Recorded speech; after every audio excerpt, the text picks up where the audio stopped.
नमस्कार, मैं हूं परवीन। आप सभी का हमारी स्पेशल रिपोर्ट में बहुत बहुत स्वागत है। 2018 में बीजेपी को एहसास हो गया था राजस्थान में उसके हिस्से में बड़ी हार आनी तय है।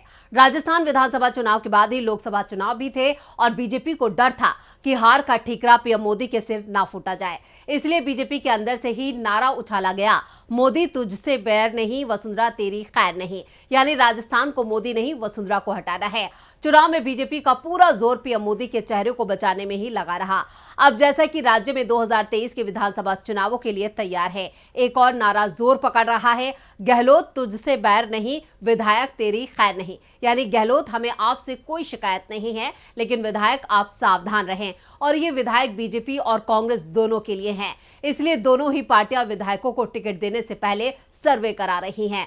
2018 में राजस्थान के मुख्यमंत्री वसुंधरा राजे के खिलाफ सत्ता विरोधी लहर से बीजेपी की हार हुई, जिससे वो 200 सदस्यीय राजस्थान विधानसभा में सिर्फ 73 सीटों पर सिमट गई थी, जो 2013 की 163 सीटों की बीजेपी की जीत से एक बड़ी गिरावट थी। लेकिन आज हालात थोड़े अलग हैं। चिरंजीवी स्वास्थ्य बीमा योजना, 500 रुपए में गैस सिलेंडर और बिजली बिल माफी सहित मुख्यमंत्री अशोक गहलोत की कई जन कल्याणकारी योजनाओं ने उनके लिए जमीनी स्तर पर समर्थन हासिल किया है। लेकिन उनके विधायकों के खिलाफ सत्ता विरोधी लहर देखी जा रही है। इसके बावजूद गहलोत ने 25 नवंबर में होने वाले विधानसभा चुनाव के लिए मौजूदा विधायकों के एक बड़े हिस्से को टिकट देकर एक बड़ा दांव खेला है। 33 उम्मीदवारों की अपनी पहली सूची में कांग्रेस ने 29 मौजूदा विधायकों को टिकट दिया।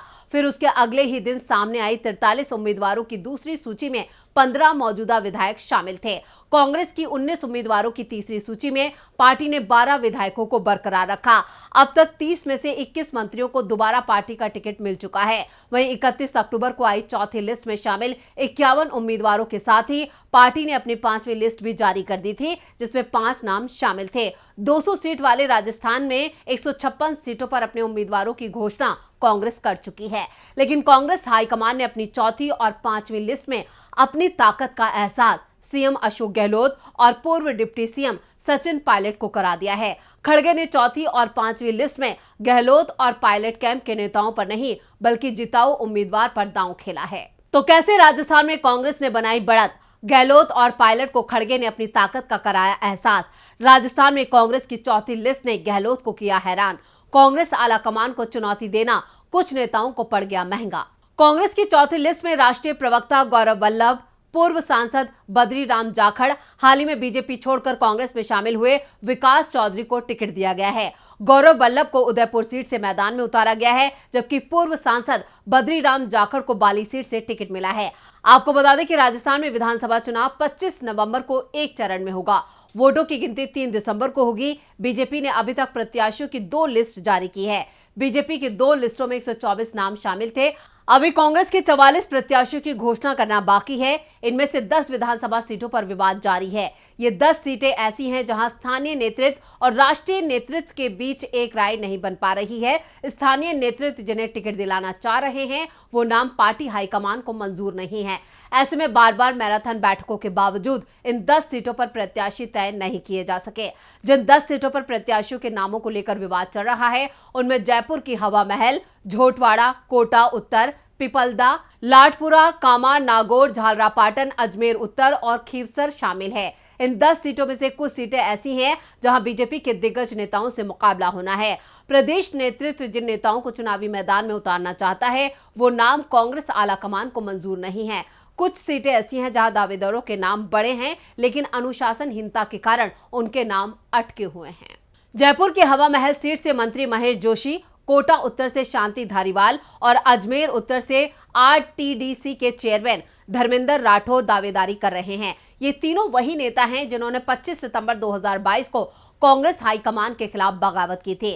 पार्टी हाईकमान के निर्देश पर बुलाई गई विधायक दल की बैठक का न केवल बहिष्कार किया, बल्कि धारीवाल के सरकारी बंगले पर समानांतर बैठक करके करीब 80 विधायकों को भड़काया गया। उन्हें विधायक दल की बैठक से दूर रखा गया और आधी रात को इस्तीफा दिलवा दिया गया। इस हरकत को गंभीरता से लेते हुए पार्टी हाईकमान ने डॉक्टर जोशी, धारीवाल और राठौर को नोटिस जारी किए थे। इसी वजह से इन तीनों नेताओं के टिकट पर संकट के बादल छाए हुए हैं। नागौर में बीजेपी के डॉक्टर ज्योति मिर्धा को प्रत्याशी घोषित किया है। डॉक्टर मिर्धा कांग्रेस में रहते हुए सांसद रह चुकी हैं। हाल ही में उन्होंने कांग्रेस का साथ छोड़कर बीजेपी का दामन थाम लिया। अब कांग्रेस को नागौर से मजबूत प्रत्याशी की तलाश है जो मिर्धा परिवार को टक्कर दे सके। खीवसर में हनुमान बेनीवाल लगातार चुनाव जीतते आ रहे हैं। वहां पर भी पार्टी किसी ऐसे नेता को उतारना चाह रही है जो बेनीवाल को सीधी टक्कर दे सके। झालरापाटन सीट से पूर्व मुख्यमंत्री वसुंधरा राजे बीजेपी की उम्मीदवार है। पिछले चुनाव में कांग्रेस ने राजे के सामने मानवेंद्र सिंह को चुनाव मैदान में उतारा, लेकिन सिंह को हार का सामना करना पड़ा। इस बार मानवेंद्र सिंह को बाड़मेर की सिवाना सीट से प्रत्याशी घोषित किया है। इसमें पार्टी को झालरापाटन ने मजबूर प्रत्याशी की तलाश है। प्रदेश नेतृत्व ने जिन नामों का पैनल बनाकर भेजा, उस पैनल से हाईकमान खुश नहीं है। शायद यही वजह है कि अब बची हुई सीटों पर भी कांग्रेस आलाकमान का फैसला आखिरी होगा। 44 उम्मीदवारों को लेकर खड़गे कर रहे हैं गहन मंथन। बीजेपी के दिग्गजों को मात देने के लिए मजबूत उम्मीदवारों की तलाश। क्या कांग्रेस की अगली लिस्ट में महेश जोशी, शांति धारीवाल और धर्मेंद्र राठौर को मिलेगी जगह? राजस्थान विधानसभा की 200 सीटों में से कांग्रेस अब तक 156 उम्मीदवारों के नामों का ऐलान कर चुकी है। 21 अक्टूबर को कांग्रेस ने अपनी पहली लिस्ट में 33 उम्मीदवार घोषित किए थे। उसके बाद अब तक कांग्रेस की 4 और लिस्ट सामने आ चुकी है। अपनी 5वीं लिस्ट में कांग्रेस हाईकमान ने सिर्फ 5 उम्मीदवारों के नामों का ऐलान किया था। लेकिन अब चर्चा राजस्थान कांग्रेस के उन 3 दिग्गजों की हो रही है जिनके नाम आलाकमान से बगावत के बाद सामने आए थे। इन तीनों नेताओं के नाम अभी तक कांग्रेस की लिस्ट में दिखाई नहीं दिए हैं। ये 3 नेता शांति धारीवाल, महेश जोशी, धर्मेंद्र राठौर हैं। कयास लगाए जा रहे हैं कि इन तीनों के टिकट आलाकमान की नाराजगी के चलते रोके गए हैं और टिकट बंटवारे को लेकर हुई चर्चा में भी इन्हें लेकर बहस हुई है। महेश जोशी और धर्मेंद्र राठौर के साथ शांति धारीवाल को कांग्रेस के मुख्यमंत्री अशोक गहलोत के करीबियों के तौर पर देखा जाता है। दरअसल 25 सितंबर 2022 को अशोक गहलोत के कांग्रेस अध्यक्ष बनाए जाने की चर्चा हो रही थी और सचिन पायलट को राजस्थान का सीएम बनाने की बहस छिड़ी थी। उस वक्त इसको लेकर विधायकों की रायशुमारी के लिए आए केंद्रीय ऑब्जर्वर मल्लिकार्जुन खड़गे और अजय माकन से मिलने से पहले ही कांग्रेस विधायकों ने बगावती तेवर अपना लिए थे। विधायक दल की बैठक से पहले संसदीय कार्य मंत्री शांति धारीवाल के घर विधायकों की बैठक हुई। यहां से विधायकों ने एक साथ विधानसभा अध्यक्ष सीपी जोशी के घर जाकर इस्तीफा सौंप दिया, जिसे सीधे तौर पर कांग्रेस आलाकमान को चुनौती के तौर पर देखा गया। सचिन पायलट ने इनके खिलाफ कार्रवाई की मांग की थी। इस पर नोटिस भी जारी किया गया था। हालांकि बाद में तीनों ही नेताओं ने माफी मांग ली थी। सितंबर 2022 में जब गहलोत का नाम उनकी जगह सचिन पायलट को लाना पार्टी आलाकमान की योजना को खत्म कर दिया गया था, तभी ये तीनों सीएम के साथ खड़े हो गए थे और कहा था कि आलाकमान उनके लिए मायने नहीं रखता। अब जब इन तीनों ही नेताओं के नाम 5वीं लिस्ट में नहीं है, तो चर्चा हो रही है कि राजस्थान में अब कांग्रेस इन तीनों को अपनी ताकत का एहसास करा रही है।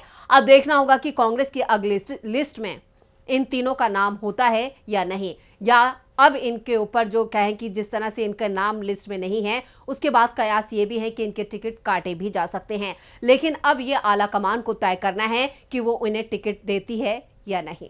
तो ये थी हमारी स्पेशल रिपोर्ट। आपको हमारा ये वीडियो कैसा लगा, नीचे कमेंट बॉक्स में अपनी राय जरूर दें और इस वीडियो को ज्यादा से ज्यादा लाइक करें और शेयर करें। देखते रहिए डीवी लाइव। नमस्कार।